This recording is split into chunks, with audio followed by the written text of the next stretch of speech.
Hello, this is Mark Wildman of Wildman Athletica, and today we are going to do a martial arts specific version of a kettlebell exercise. We are going to do a kettlebell clean from a front stance or a mountain stance or a warrior stance, depending on your martial art.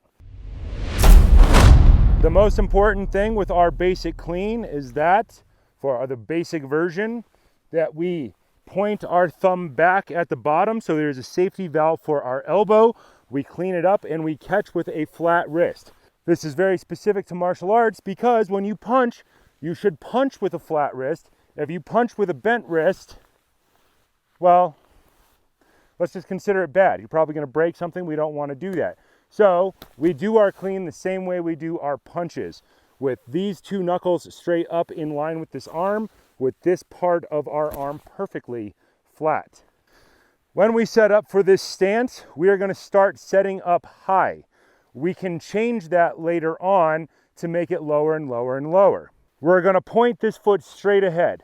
Depending on your martial art, you may turn that front foot slightly in and collapse that lead leg to block the line. Many Asian types of martial arts will do that. This position can be used for many martial arts. We are going to do the generic version of this movement, which is more like warrior stance in yoga. We would like our feet to be the same distance apart as they normally are when we're doing our standing kettlebell movements. We're just going to move one foot way back. This leg is pointed forward. This foot will be slightly turned out in the back leg in order to get the rear heel on the ground. The rear leg is straight. That's the important part. Make the rear leg straight. Otherwise, it's a different stance. People have been doing these stances for several thousand years in order to strengthen their legs for this specific martial specific position. We know that this is a good position to train because it's in almost every culture that we know has an organized fighting style or that we have records of.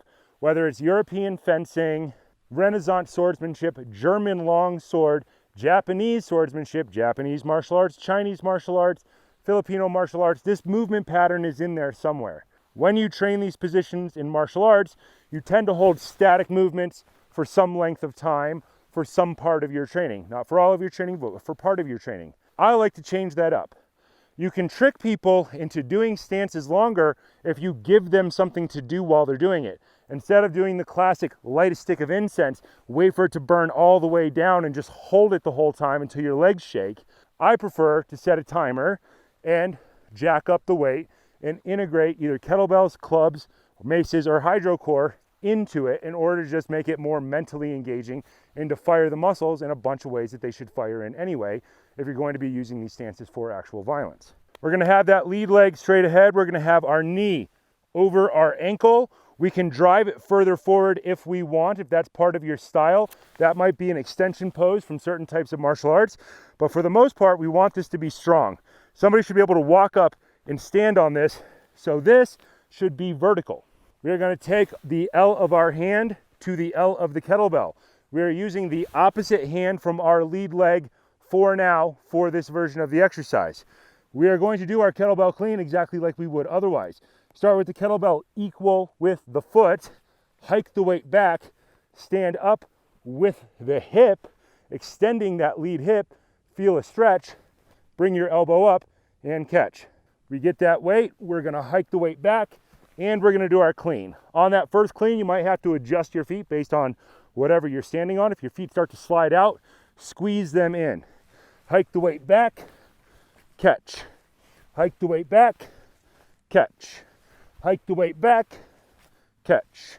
Hike the weight back, and catch. Think about taking those hips and driving this rear hip forward and down in order to twist your body and twist your hips into this position.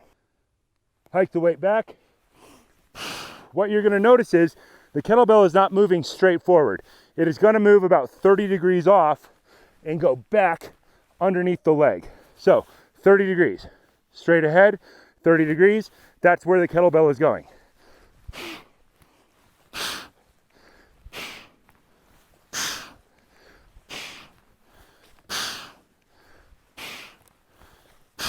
And then set it down with good technique. That 30-degree angle is there so that you don't end up clocking that rear leg. We're cheating the weight out to get it to go back in the space between your legs. So this is a simple drill. Obviously you do it equally on both sides. Lead leg, opposite hand. For now, for this version. Eventually we will take this and we will turn this into walking drills exactly like they are in most martial arts, only we will be incorporating the kettlebell.